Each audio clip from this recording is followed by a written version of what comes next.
I just love me some titles.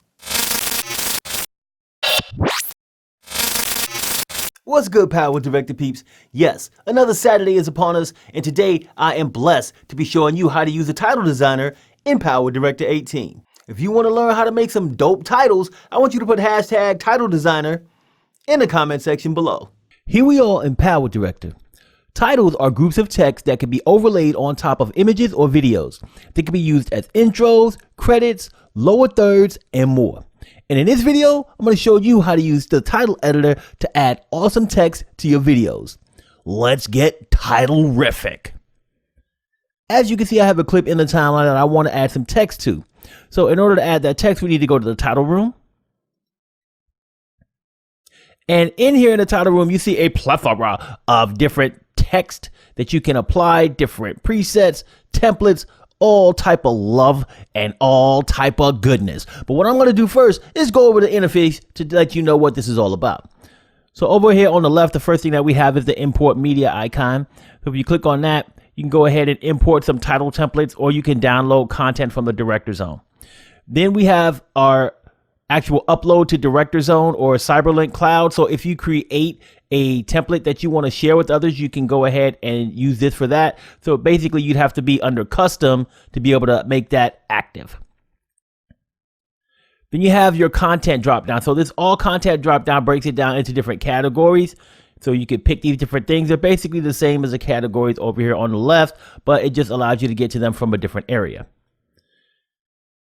Then we have a create a new title template button. So if you want to create a template that you want to use the same text over and over again, you can use that. Then we also have the modify the selected title template. So if you have a title template and you want to tweak it a little bit and create another template from that, you can do so using that button. To the right of that, we have the library menu. So you have some options here to change the different size of the icons, to sort it different, or to randomly apply a title effect. Then we have the ability to adjust the thumbnail size. So you can use a slider here to change the size of the thumbnails, make them bigger, make them smaller, whatever you like. Then you can search the library for different titles or different templates that you want to use. Down here, you have the option to insert the template that you're on the selected track. So you can select a track and you can go ahead and click on one of these templates and click on this and it'll insert it on that track. Let's go ahead and delete that. Then you also have the option to add to the title track. So if you click on this button, it'll add it to the title track down below wherever the playhead is located. And this way, when you add things here, then the title is going to show above all of the assets that you have on your timeline. So as you can see the letters above the clip that I have. So always make sure that you have your title below the clip that you're using, unless you have your timeline inverted. So you can move this up to track 2. It'll still be visible. But if you moved it to track 1 and you swapped it with this, or let's say we move this down to track 3, guess what? The title's not there anymore because we have it above the clip. So always make sure that you have your titles below the clip unless your timeline is inverted. Let's go ahead and delete that title. And now what we can do is we can select the title that we want, and we're going to go ahead and use the default title. And you can drag this down to the timeline track or the title track, and you can bring it to the beginning of the timeline. Now we want to place our cursor at the end here to where we see 2 arrows pointed in opposite directions. Hold on our left mouse, and then we can change the duration of this by dragging it out to be however long we want. We can make it match the length of this title. We can let go of the left mouse and it'll be there. We can also change the duration by clicking on the clock, and we can type in the numbers that we want and hit enter, and it'll change the duration that way. Let's go ahead and drag this back out. Now, the next thing that we want to do is edit this title because we want to change the font, we want to change the color, we want to change some things, give it some spice of life. So we can double left click on the title and it'll open up the title designer. You can close this out. If we want to, we could also left click on the title and we can use the F2 key on our keyboard. And that will also open up the title designer. So we're going to maximize our window here. And the first thing I want to talk about is basic versus advanced. So if you are in the basic, then you have basic functionality, a few things you could change, like the character presets, the font, border, shadow, stuff like that. You have a timeline view down here that looks a little bit different than what it will look like on the advanced one. If you choose advanced, you have those same options, but you also have some more things like reflection, 3D settings, object settings, and then you have a actual timeline that you can add keyframes to and make changes to as well beneath the preview window. Now, speaking of the preview window, there's a few things we can do directly from the preview window. If you go ahead and place your cursor over the title until you see the 4 arrows pointed in opposite directions, you can hold down your left mouse and you can move the title to a different position on the screen if you want to do that. You can place your cursor over a node until you see a line with 2 arrows and you can resize it. You can place your cursor over the little green dot here, hold down your left mouse and you can rotate it.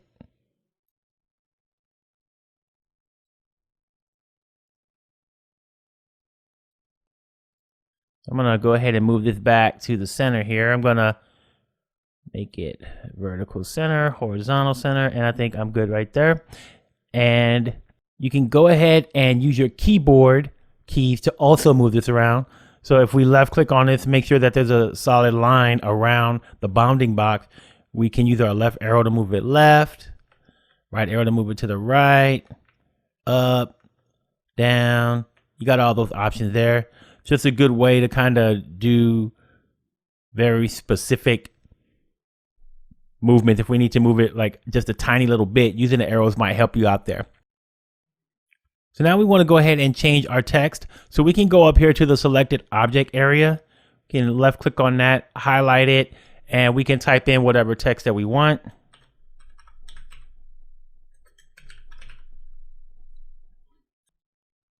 And we can also just double click in here and we can change the text this way. So let's go ahead and change it back to Guitar Chick.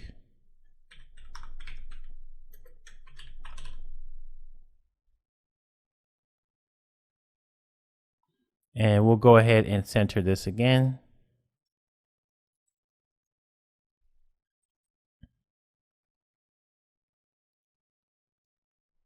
So next we have some character presets here. So I'm going to go ahead and make sure that we're under the object tab. I'm going to click on character presets.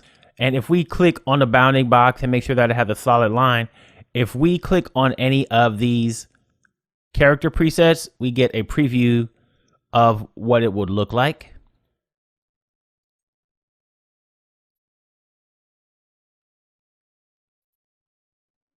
And I'm going to go ahead and select this one here. So next we want to change our font. But before we do that, I want to remind you to subscribe to PowerDirector University and click on the bell to get notifications every time I upload content to YouTube. And don't forget to follow PDU Tutorials on Facebook, Twitter, and Instagram for even more PowerDirector love.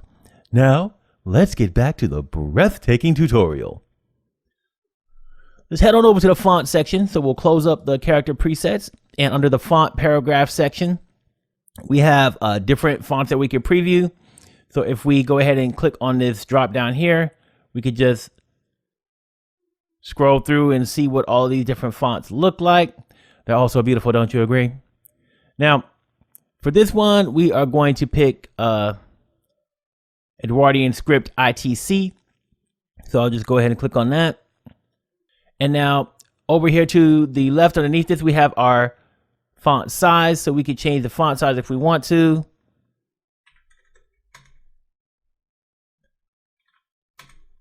We have our font color.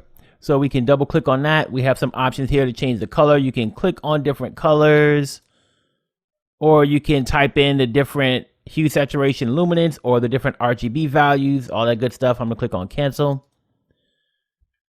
Now, if you have two different lines of text, let's say we had another line of text underneath this, I'm going to hit enter and put power or something like that. Double click on that to highlight everything, and then we can change the line spacing. You see, as we scroll through, it has different settings on here.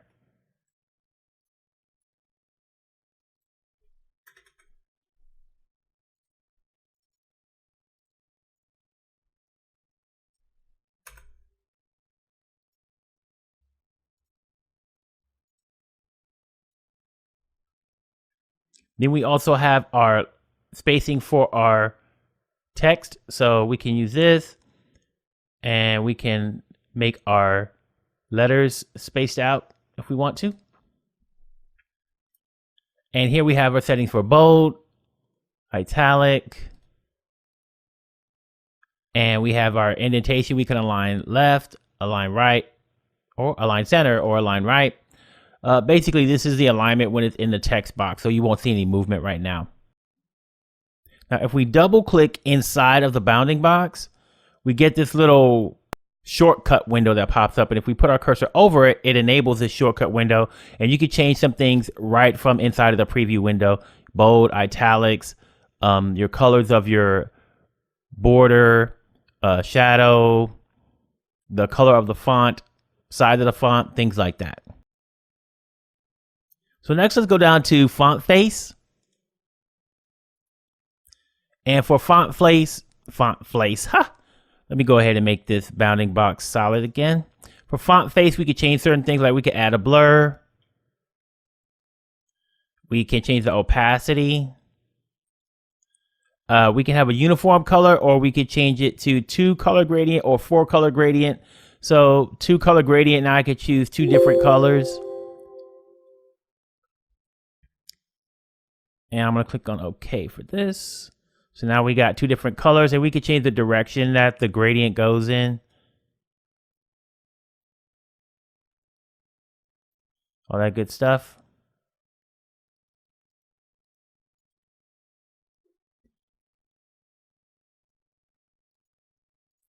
And you also have the 4 color gradient. It does the same thing, except it's 4 colors. I'm not going to go through that. It's pretty self-explanatory. Then we have our border. So for the border, we could change the size of the border. Change the blur. Opacity. And then once again, you could change it from uniform color, 2 color gradient, 4 color gradient. So I want to change the color of the border. So let's go ahead and left click on that. And I already know the color that I want to change it to. So I'm just going to change the RGB settings here.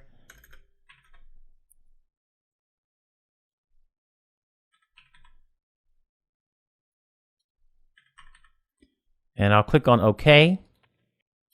And then we have our shadow. So you can apply the shadow to the text and the border, the text only or the border only. I'm going to leave it on text and border. Then we have the distance of the shadow. So we can use our slider to change that. We have our blur of our shadow. Change that. We have the opacity. And then you have the fill shadow. So the fill shadow basically makes sure that the shadow is touching the letters. So if we change the distance here, we can see that the shadow is not touching the letters. It just moves away from here. But if we add this fill shadow, then it adds to have the shadow still touching the letters.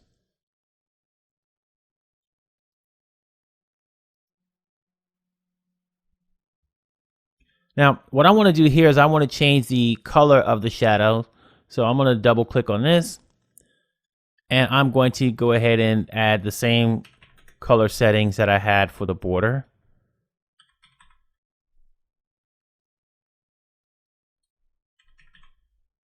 And I'll click on OK. So the next thing that we have are the backdrop settings. So under backdrop, you can choose between a solid background bar or one that fits with the title. Let's go ahead and enable this. And if we have fits with the title, then you'll see that you have some options here: ellipse, rectangle, rounded rectangle, and this will just stay kind of like with the title. Then we have our solid background bar. So that's a bar that goes all the way across. So if you want to add something like a lower third or something like that, this might be a good option for you.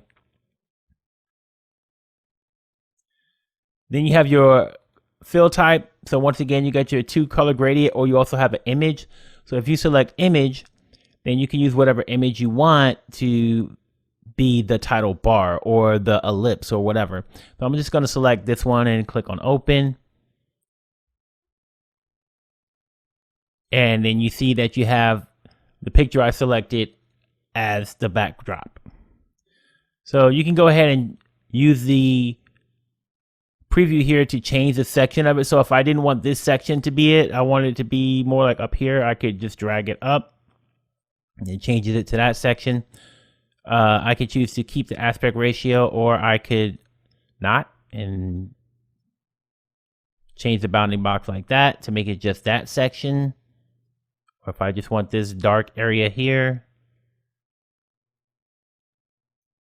change it to that. So it's all type of goodness that you could do with that.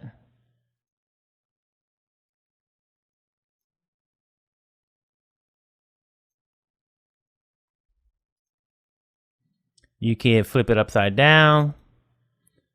You can flip it left to right. You can change the width and the height, so you can change the scale.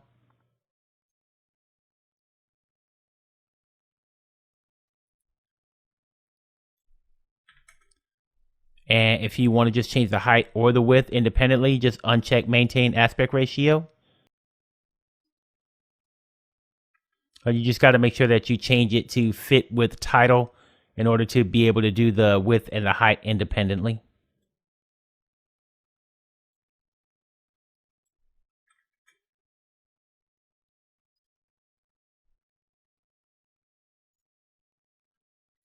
You can also change the opacity of the backdrop.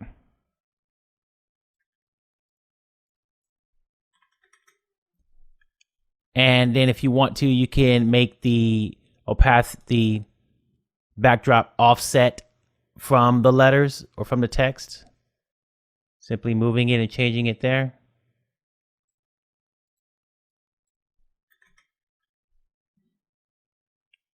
Once again, if you change it to fits with title, you can do the X and the Y.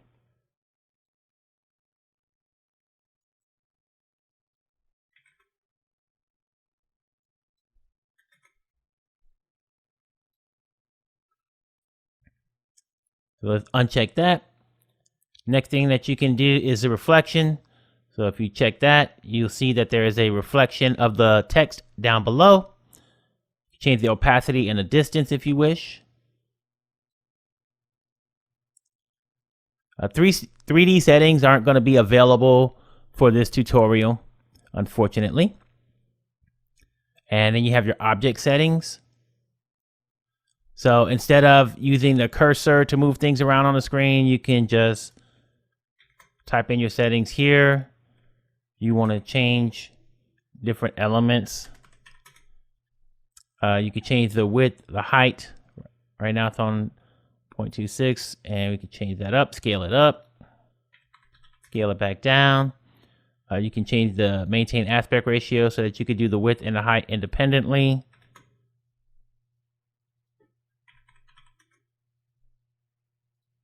And once again, you can change the opacity. And you can change the rotation.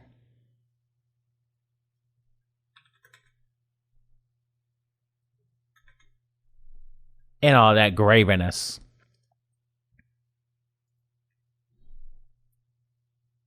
So the next thing that we have on here is the effect tab. If you click on effect, you can change the starting effect that you're going to use for your title.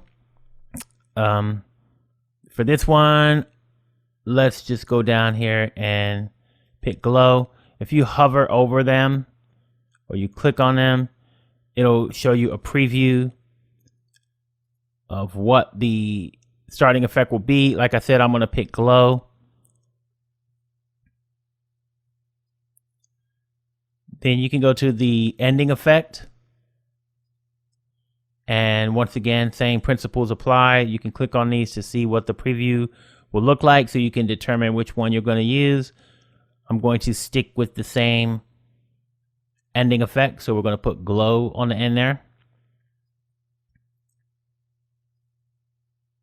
Now, if you want to change the effect timing, you can do so down here on the timeline. You can see here that for Guitar Chick, if I hover over the first section, it says glow, which is the effect that I added to the start. Now it tells you how it ends at 3.07, 3 seconds and 7 frames.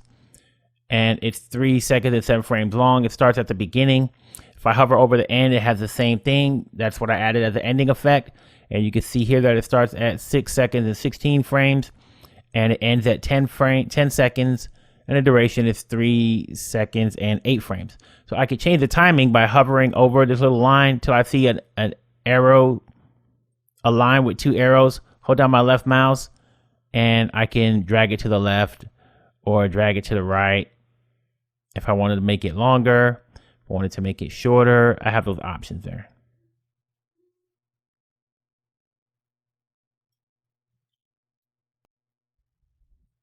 And next we have special effects. So if we click on special effects, let's say we put fire, then we're going to see a little bit of fire on there. Let's see if we do lights, we'll see some lights on there. So you got those options there as well.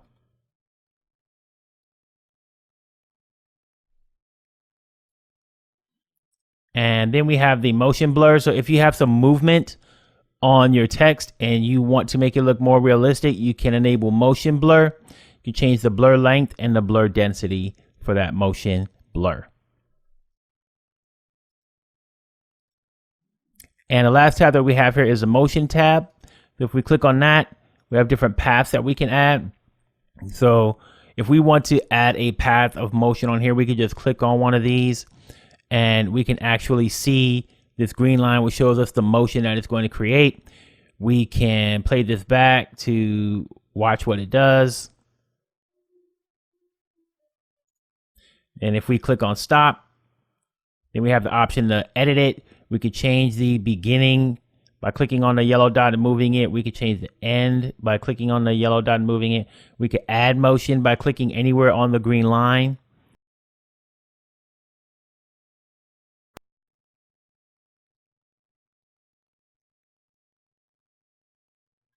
So let's go ahead and go back. Click on this to take the motion off.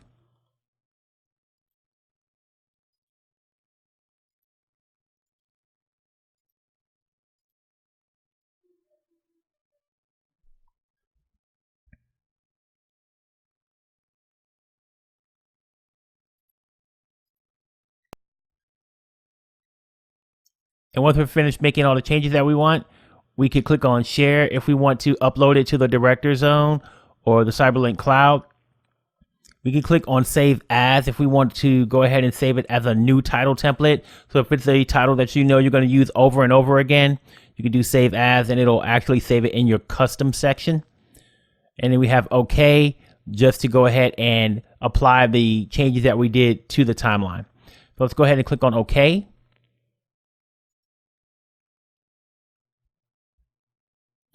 And I'm going to click on the home key on my keyboard to bring my playhead to the beginning.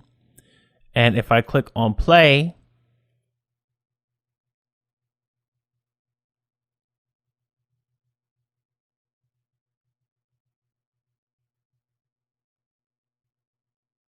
you see a cool title. And that's how you make awesome text using the title designer in CyberLink PowerDirector 18. If you decide that you like PowerDirector and you want to buy or upgrade to the software or purchase a 365 annual subscription, I'll leave some links in the video description. Don't forget to drop me a comment and a like down below. Thanks for watching. We'll see you again soon.